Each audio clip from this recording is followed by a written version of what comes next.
You talk, but he doesn't seem to hear you. You express your feelings, but he tunes you out, or at least it seems that way. If you've ever felt frustrated because your husband isn't listening, you're not alone. It is amazing to see how many wives I've spoken to who somehow tend to have the similar feelings or similar story. But today I'm going to show you exactly how to get his attention fast without nagging, arguing, or shutting down. I know how exhausting it is when you're trying to communicate with your husband and it feels like you're talking to a brick wall. Have you ever been there? Does you, I mean, do you ever feel that way? You want to be heard, right? Understood and valued, which is a valid desire on your part. But instead, you feel ignored, dismissed, or sometimes even invisible. I mean, you begin to ask yourself the questions. Am I crazy? Is it me? What am I missing, right? Those kind of questions go through your mind because of the way things are, the way you're experiencing the relationship, and it's understandable. But here's the thing, there's good news, right? There is a way to change this dynamic, and that's what we're actually diving into today in this video. Now, there are three things I want you to kind of be prepared for as I dive into this video. And first thing is that the number one mistake wives make when trying to get your husband's attention and how to fix that. We're going to address that in this video. The second thing we're going to address is how to say things in a way that actually makes him listen. This is a game changer because this is what I find sometimes is missing from the equation. And the third thing is one simple shift you can make today that will transform your conversations forever. How does that sound? I hopefully that you will be able to stick around because we're going to unpack that in this video today. Now, if this is your first time on this channel, welcome. I'm Kingsley Grant, a licensed marriage and family therapist and a certified relationship coach. And that's I want to say up front that this is not professional counsel that I'm giving. So do not take this to be such. Make sure you see a professional, seek professional help if you so choose at any point. So, with nearly 2 decades of experience and my own marriage, as of this recording, 39 years and counting. Actually, in this year, if you're watching this after 2025, I've crossed the 40 year, 4 decades. I can't imagine I've been married that long. It feels like, wow. I mean, my wife and I recently made a comment to each other, and she said to me, man, I've been with the same man for 40 years. I can't believe it. And I'm saying, oh, yeah, I've been with the same woman myself for 40 years. And I can't believe it. We kind of laugh and chuckle because it's just amazing. I mean, I don't know what I'm thinking, but that's the whole point of getting married, right? To be with the same person until death do us part. That's the covenant we make. And unfortunately, that's not true in our time we're living in. Unfortunately, but there are exceptions, and thank God that His grace, and that's really what it is, His grace that's made this possible. But not only have I experienced that in my own relationship, but I've also worked with countless wives who feel unheard in their marriage. And so you're going to hear how I frame that today in this video. But here's the thing: most husbands aren't tuning you out on purpose.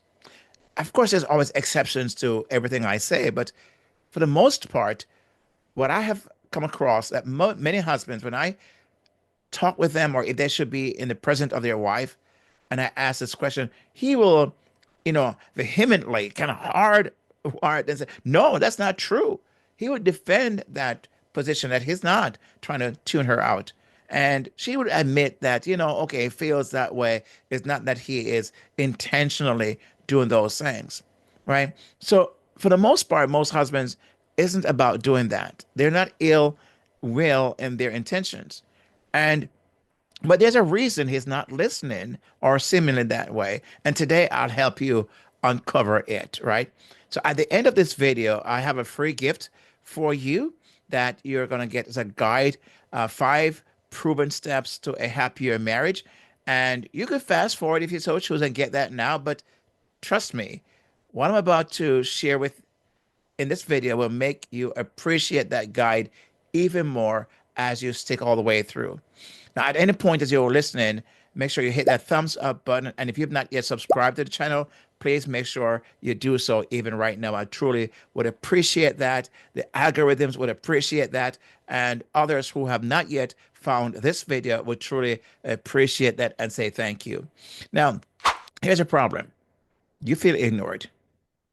You repeat yourself, you raise your voice, or even withdraw, and your body language speaks loud, right, about where you are in this marriage and hoping he'll notice. But instead of listening, he gets defensive, right? And he communicates that in whether directly or indirectly. He also gets distracted or distract himself with other things or just checks out. Have you had that experience? Is that how sometimes you feel or what you experience in your marriage? Again, I would love to hear in the comments below. If you've ever experienced any of those things, please drop a comment below. I want you to know this, dear wife, you're not crazy for wanting to be heard. Okay, let me say that again. You're not crazy for wanting to be heard. Communication is a foundation of intimacy. It's so important to have communication.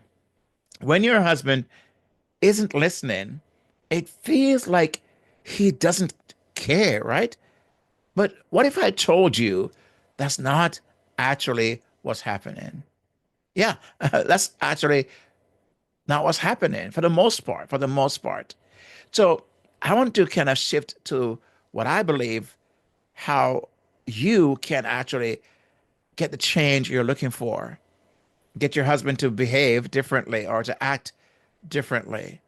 And I want to begin by pointing out a very important verse of scripture in Proverbs 14, verse 1. If you've ever listened to me, you've heard me mention this verse, which I will continue to do because I believe it's a pivotal verse in changing the dynamic of your marriage. It says, a wise woman builds her home, right? It builds her home, but a foolish woman tears it down with her own hands. And if I was to substitute the word wife for the word woman, it would read this way. A wise wife builds her home, builds her home. She does that, right? Is building her home, not her house. There's a difference there.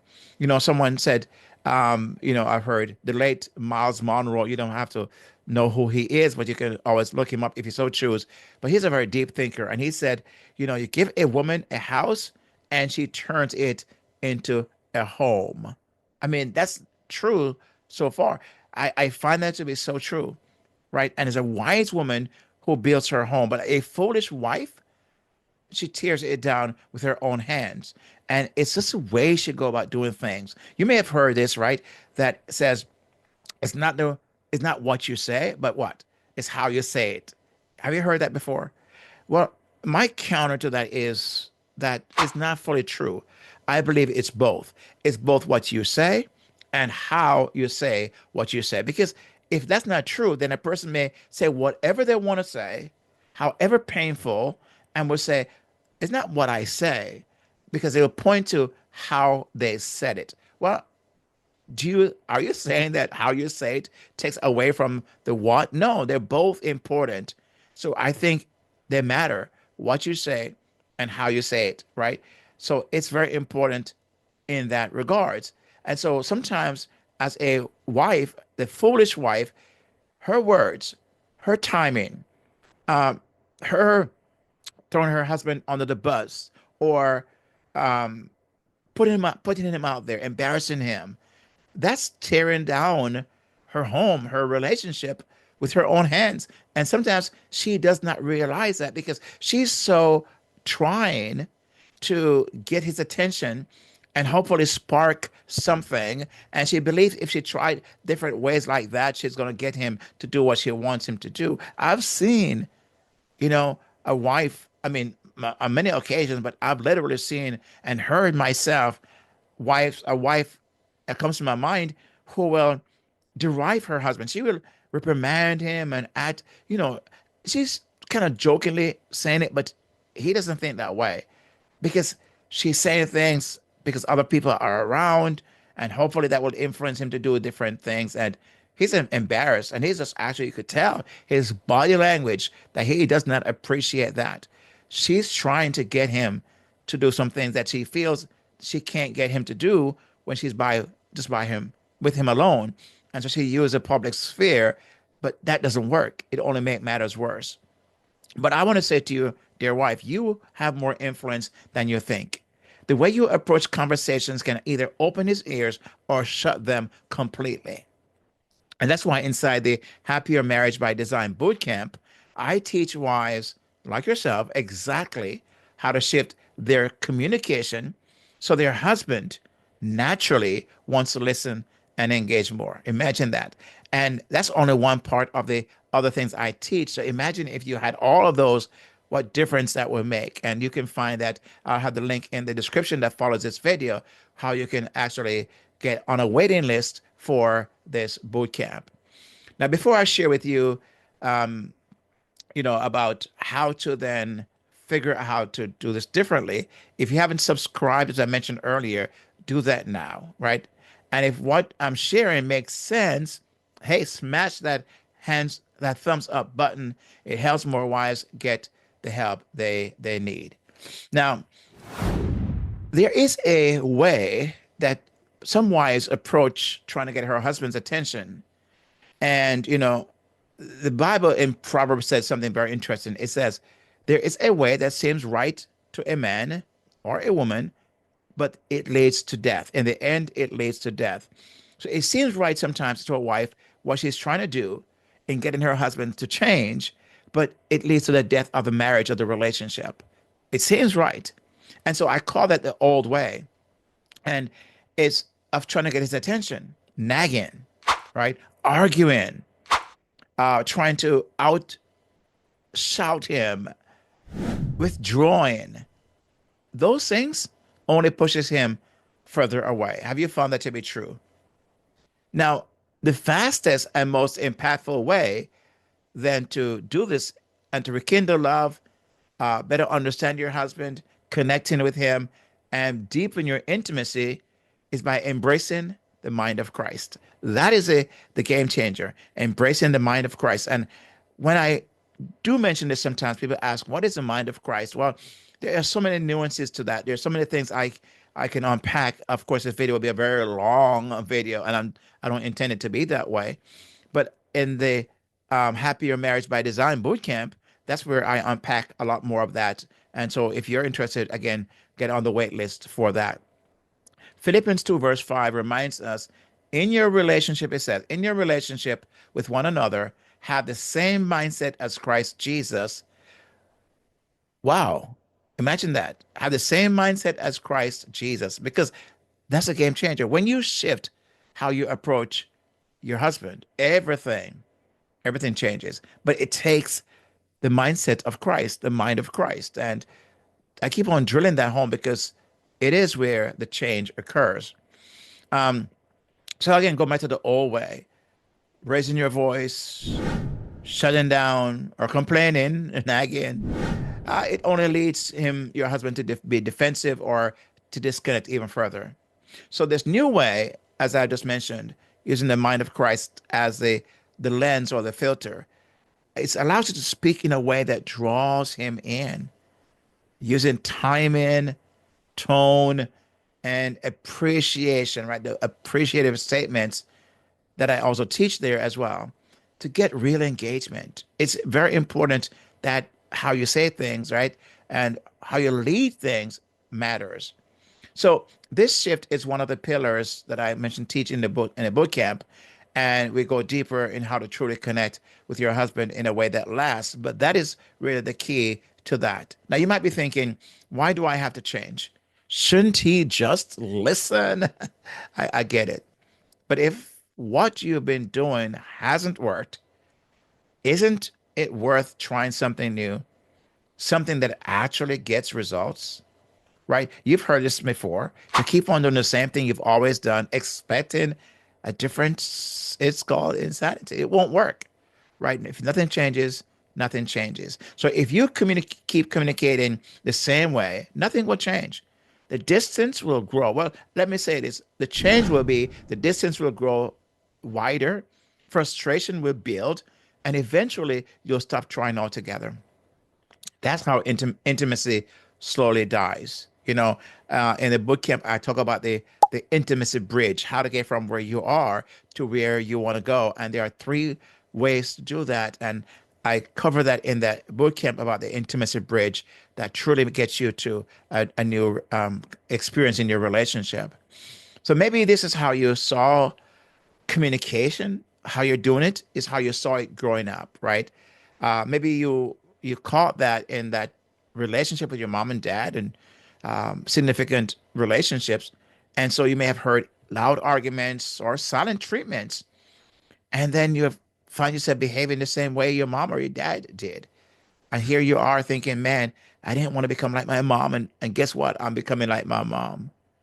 But you don't have to repeat those patterns in your marriage because it will be passed on to your own children who will keep that and pass it on as well. We need to stop that, right? I mean, I've worked with so many wives who feel exhausted from trying to get their husband to listen, but I've also seen the incredible transformation when they apply these simple shifts, right? Early in my marriage, my wife and I had to learn this very thing that I'm talking about. We didn't learn it because someone taught us. We learned it through trial and error. We learned it through our ups and downs and finally kind of figure it out. But I've also learned this because I've been doing this work almost 2 decades with couples, and I've seen what work and what doesn't work. And I've sometimes thinking, why don't most more couples have the results that I wish they had, and seeing is possible. And I realized this is a missing piece, right? This is a missing piece, because I had to also make those adjustments in our marriage. And we have realized that the mind of Christ is really the key. So, what's one simple shift you can make today to get him to start listening? Well, I want to suggest this idea to use appreciation first. Use appreciation. Lead in conversation by using the appreciation statement, right? Before making a request. It's like opening a locked door with the right key instead of trying to kick it down, right?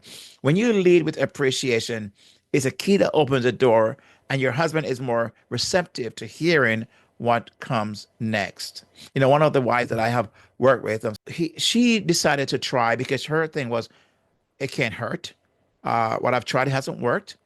And so what do I have to lose kind of thing. That's her approach, which I is understandable, right? And she said, she tried this approach and she gave it a shot. She gave it a shot the way that I break it down in the boot camp, but I kind of use it in my coaching with her.